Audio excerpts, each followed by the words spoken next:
那么现在中国股市大涨一段之后呢，大家要重新来衡量股市好是不是等于经济会好？我想这里面有很大的问号。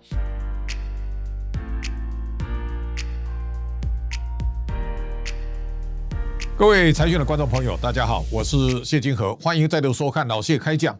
到了这个中国的国庆日之前呢，我们看到在经过漫长的跌势之后，那么在9月24号，中国在人行跟金管局跟证监会呢，那么3个部门呢共同营造一个造势的行情。那么我们看到在人行呢闪电式的降准2码，中国的人行行长潘功胜、证监会主席吴清，那么也包括金管局，那么3个人联手召开记者会，有几个重点。第一个呢是中国宣布降准 0.5%，7天期的回购利率呢从 1.7% 降到 1.5%， 同时引导银行把存量的房贷利率呢降低 0.5%， 大力的宽松银根的措施呢大约放出8000亿人民币的资金。欢迎您一起加入财讯的频道会员，支持最懂投资的财经媒体财讯，跟我们一起追踪政经趋势以及产业状况，成为财讯粉丝团财团的一份子。或者你也可以针对你喜欢的节目抖内我们，让我们可以持续为大家带来更精彩的内容。那么它稳定房地产的力道，那么全国的购房的首期下限统一为 15%， 同时呢人行跟房贷利率的比例呢升高到 100%。 那这个重点打击下去之后呢，它号称一个叫做超级无敌组合拳。这个超级无敌组合拳呢在宣布之后当天，中国的股市呢立刻出现疯狂的大涨。我们先来看一下，在整个9月30号，最后在中国的国庆日前一天呢，那么深圳跟上海包括港股都出现空前的大成交量，深圳再加上海，那么成交2兆5900亿人民币，创下历史最高成交量。港股那天呢也达到5058亿，是2021年以来的新高。我们来回顾一下，在过去很长时间呢，其实中国不断的有救市的行为。我们如果把这个过程来看一下，包括它减少股票的印花税，也限制量化基金的操作，同时呢中央政治局呢也提议要提振资本市场，这个尤其在习近平不断的重申了。同时呢它也限制抛空的活动。另外呢中央汇金也进场去买进 ETF， 那么换了证监会的主席，进一步限制抛空跟量化操作的活动，甚至到最后呢他取消每天公布外资买卖超的金额。那最后呢国务院发布新的国9条，推动资本市场提高质量的发展。它不断有振兴股市的措施，但是呢股市在过去3年无动于衷啊。那么大家可以看到9月24号他宣布救市之后呢，上证是拉高到上涨 4.15%， 当天指数到2863点。我们来看一下上证的最低跌到 2689.7， 那么在经过这一年的狂涨之后呢，你可以看到已经来到 3358.59 了。那么这个成交量相对是大的，那么等于是现在创造 12.89% 的涨幅，所以现在是一个扭转颓势的走势。而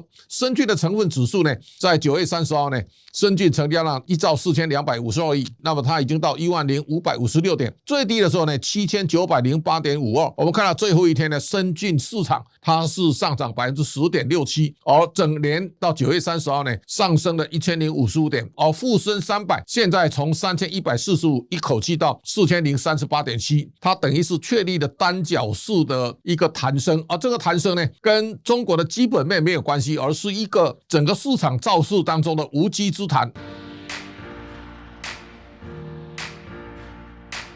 我们先来看一下上证这次的一个弹升力道是大的，也就是说它从2015年之后呢，中国出现一个大牛市以后5178之后呢，最惨它跌到2635，大概剩一半。这几年美国、日本、台湾跟印度股市呢不断的上涨的情况之下呢，上海股市大致上都不断的在探底，中央政府不断的救市呢，但是都没有收到上涨的效果。但是呢，现在我们看到 A 股有人发出了一个讯号，他看好中国股市的反弹，也就是说他在经过这个1周的弹升之后呢，现在开始有人认为 A 股现在非常的便宜，值得买进。那相较于在过去这段时间，当然可以回头看，在美国股市道琼涨到42000多点，而费城半导体呢涨到5920点的路上，台股呢一路跑到24,416点，但是呢相对来讲，整个中国股市呢它相对是比较疲态的，而且它不断的在下跌，尤其从2020年疫情到现在呢，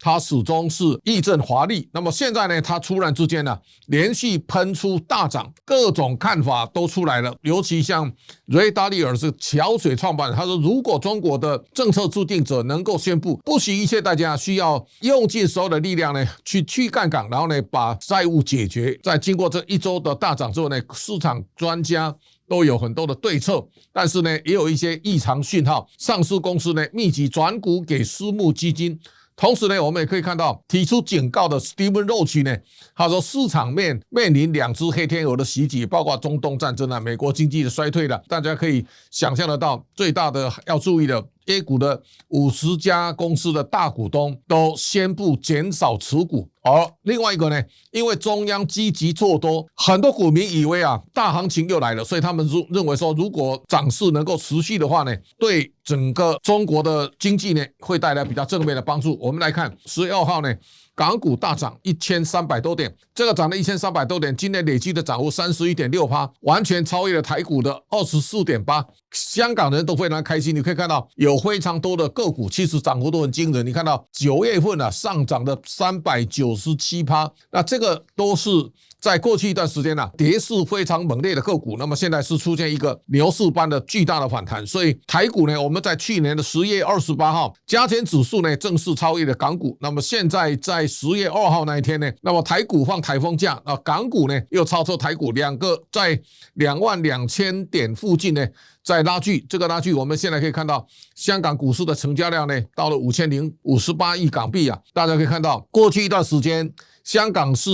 完全落后台股，那么现在追上来，到第3季为止，港股上涨23.97%，路途还很漫长。我们来看一下港股的颓势其实大家如果往前看，香港在这一次的从2018年反送中之后呢，香港的恒生指数呢最高到33,484.08，最惨跌到14,597，那么现在呢展开另外一段比较强劲的反弹，到了10月2号、3号呢，港股继续上涨。那么大家可以了解，在过去一段时间呢，港股的量是一直在萎缩的，尤其到9月14号呢，它的成交量已经剩下479亿，到30号的时候呢，5058.5亿。今年港股反弹幅度力道大于台股，所以两个市场明显出现了交叉。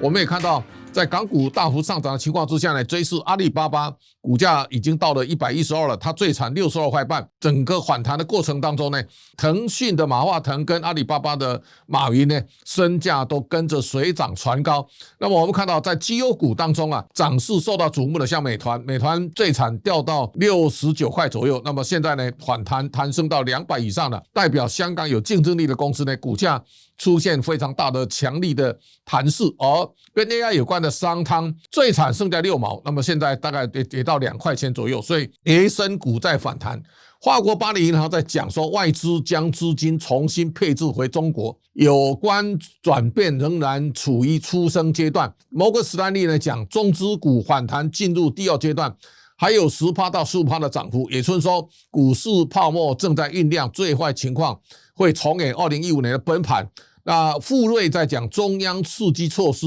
有助于互联网行业重新回升。那我们可以看到，这个有各种不同的看法跟观点。那么现在呢，大股东不断的降低持股，如果散户呢不断的前仆后继呢再涌入，那大家可以想象得到，在过去一段时间我们看到香港的市况是非常低迷的，所以这当中我们看到，在过去一段时间金价的上涨，这个是值得大家高度回来评价的。也就是说，黄金过去从2020年呢，从1614美元，现在最高来到2685块6。金价的上涨，理论上利率水涨船高，黄金的价格因为黄金没有孳息，利率上升，金价会下跌。但是呢，在过去3年，大家可以看到黄金的价格不断的创历史新高。这个最重要的关键，除了各国中央银行不断的买进黄金，及地缘政治当中的俄乌战争到中东的情势紧张，都有利于推升金价。但是最大的买盘可能来自中国的大妈，这金价一路的上涨，最大的源头是中国的投资者不再投资房地产，也不再投资股市，他把现金换成能够相对保值的黄金。所以在这一轮当中，我们也看到，当中国开始救市，股市、房市受到激励的时候呢，金价也开始比较显著的回档。那这个都是一个在资金的跷跷板效应。那么现在中国股市大涨一段之后呢，大家要重新来衡量股市好是不是等于经济会好？我想这里面有很大的问号。一个就是在中国的股市的上升的过程当中，它并没有伴随基本面的改善。换句话说呢，中国的基本面颓势依然存在。那么在这一次呢，是用一个非常强力的震荡的手法来拯救股市，另外一次呢，造成全民的疯狂。这种全民的疯狂，如果再度扩大信用，再度把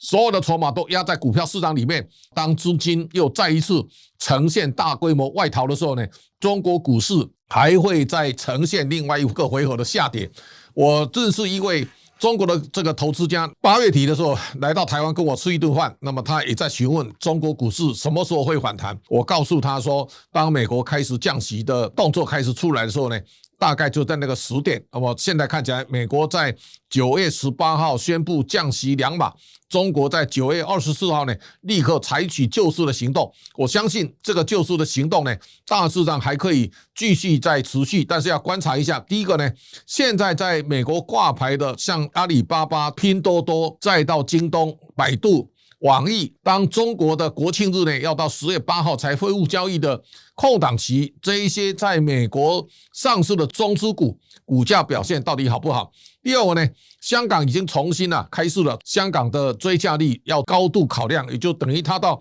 3号之后呢开始回档。那么现在能不能继续保持